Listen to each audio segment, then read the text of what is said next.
Aujourd'hui, je vais vous parler de Minnesota Starvation Experiment, qui peut se traduire en français par l'expérience de famine du Minnesota, et démontrer en quoi elle a été très inspirante pour comprendre les méfaits des régimes ainsi que les troubles du comportement alimentaire.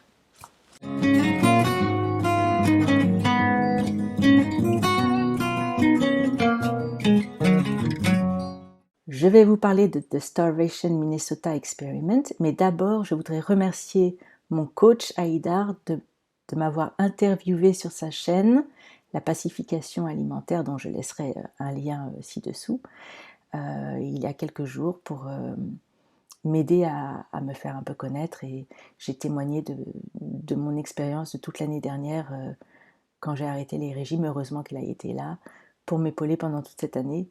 Merci Haïdar. L'expérience de starvation du Minnesota a été réalisée en 1944 par un médecin qui s'appelait Ansel Keys. Et au départ, c'était fait pour démontrer les effets de la famine sur les hommes, sur les gens après la guerre en Europe. Donc en fait, on a demandé à 36 hommes sur une année de réduire leur consommation énergétique. Les 3 premiers mois, on leur a demandé de manger 3200 calories, puis pendant 6 mois, 1560 calories. Donc ça, c'était la phase de starvation à proprement parler. Vous remarquerez que 1560 calories, c'est plus que ce qu'on nous fait manger dans la plupart des régimes. Pendant cette période, on leur a fait manger essentiellement des choses qu'on nous donnait à manger pendant la guerre, c'est-à-dire essentiellement du pain, des pâtes, des navets, des rutabagas. Donc il leur manquait en plus un peu de minéraux et de protéines essentielles, en plus de la restriction calorique. À l'issue de ces 6 mois de starvation ou de famine, on les a fait rentrer progressivement dans une phase de renutrition où ils ont mangé 2000 calories et ont augmenté progressivement jusqu'à 3200 calories. Et là, on leur a donné un peu plus de protéines et de minéraux essentiels dont je parlais tout à l'heure. Et à partir de là, l'expérience s'est arrêtée. Sauf que le docteur Keys a voulu continuer à observer certains de ces hommes après l'expérience, enfin la totalité de ces hommes en fait, après l'expérience, où ils pouvaient enfin manger autant qu'ils voulaient, c'est-à-dire bien au-dessus de 3200 calories.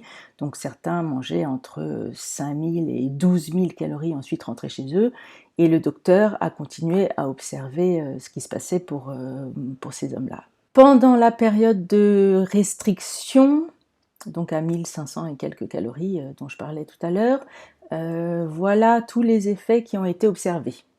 Excusez-moi, là, il faut que je lise, je ne les connais pas par cœur. Donc, de la fatigue, de l'irritabilité, un sentiment d'ennui, ils avaient froid, ils avaient une libido très faible,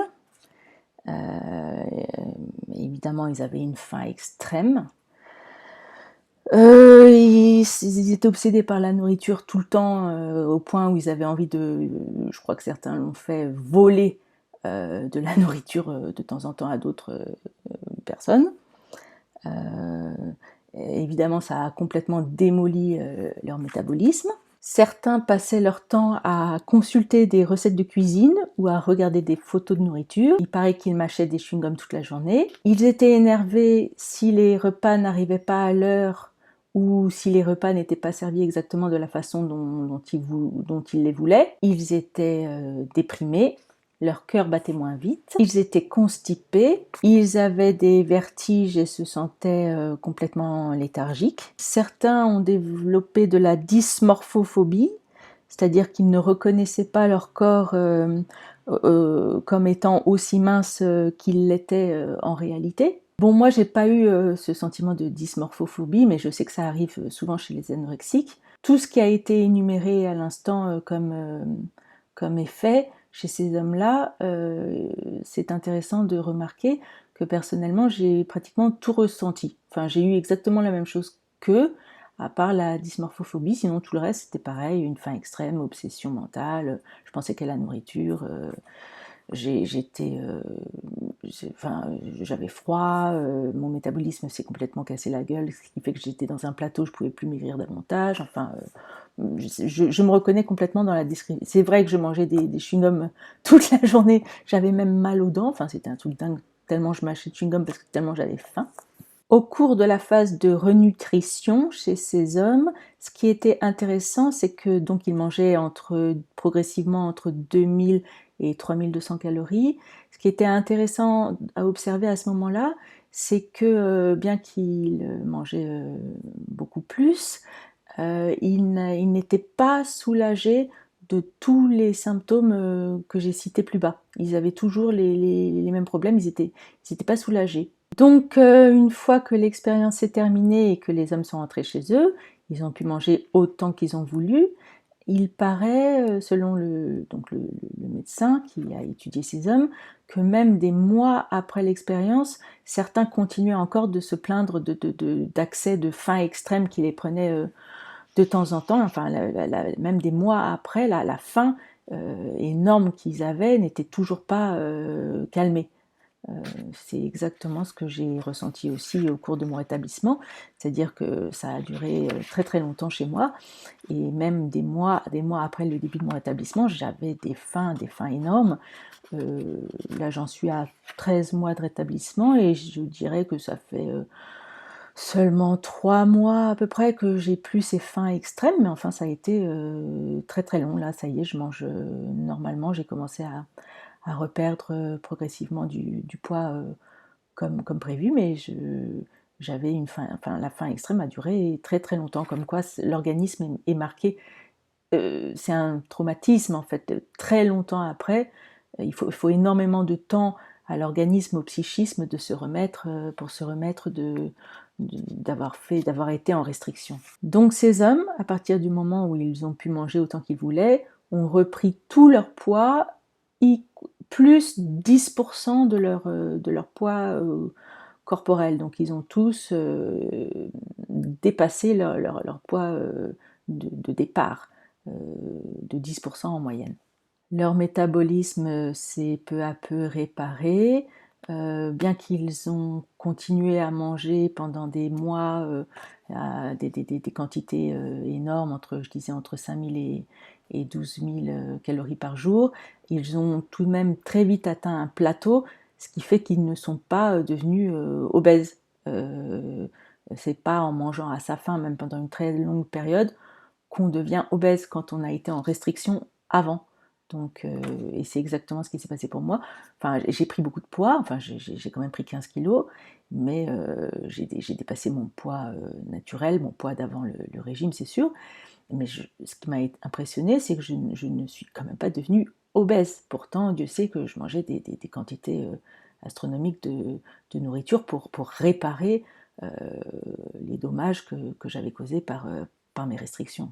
Et ce qui est très intéressant d'observer, c'est que 9 mois après être rentrés chez eux, ces hommes avaient tous repris, donc tous les 36 hommes, étaient tous retournés à leur poids de départ, d'avant l'expérience. Donc ils avaient tous dépassé de 10% à peu près en moyenne leur poids naturel, et ensuite les 36 sont tous redescendus et ont tous retrouvé un poids, le poids qu'ils avaient à l'origine avant de faire cette expérience de famine ou de starvation. En fait, cette expérience, ça a été la première expérience documentée qui explique la théorie du set point, c'est-à-dire que l'homme aurait un poids naturel qui fonctionnerait comme un thermostat, c'est-à-dire que le corps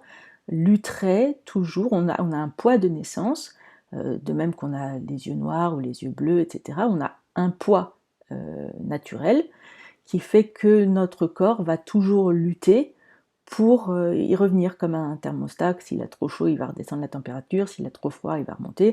Donc là, si on n'a pas assez à manger, on va remonter, etc.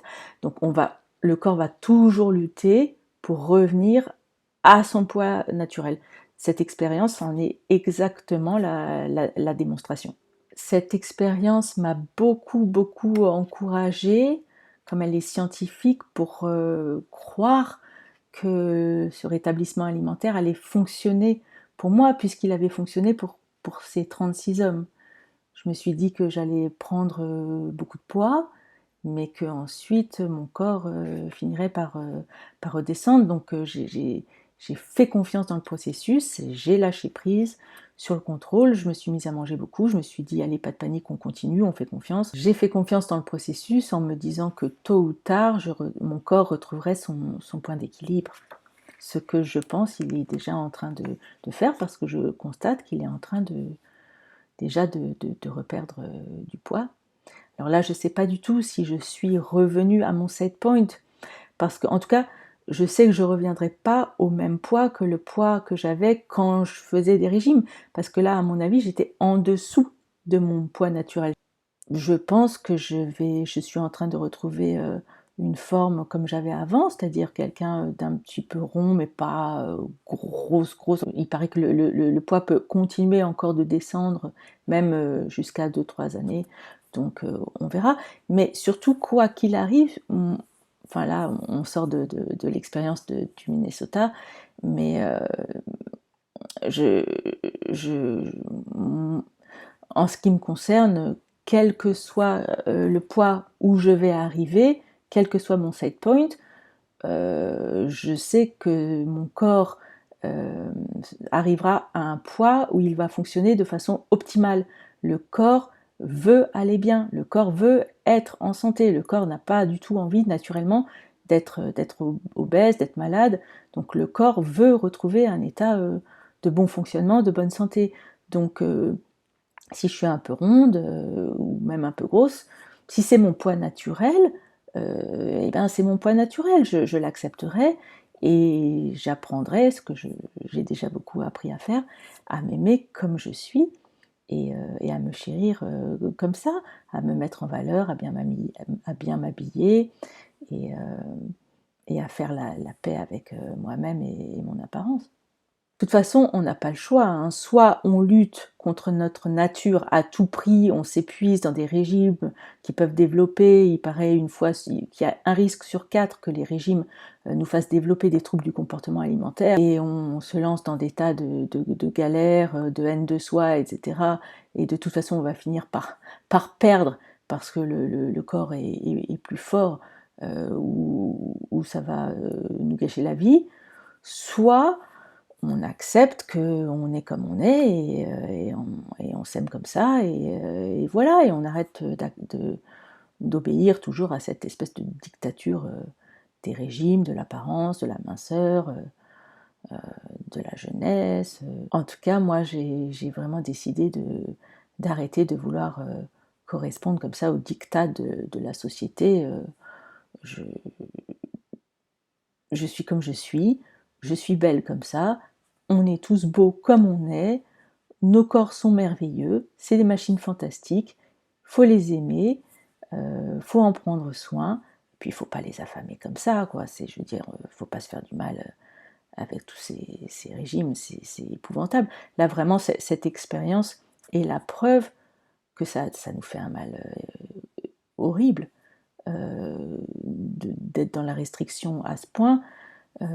Donc là, c'est fait chez des hommes, mais on ne dit pas que chez les jeunes femmes, ça leur enlève leurs règles, ça les rend stériles, enfin c'est vraiment affreux. Donc je recommande vraiment d'arrêter ça et d'arrêter de se faire du mal et d'apprendre à s'aimer. Je vous embrasse, salut!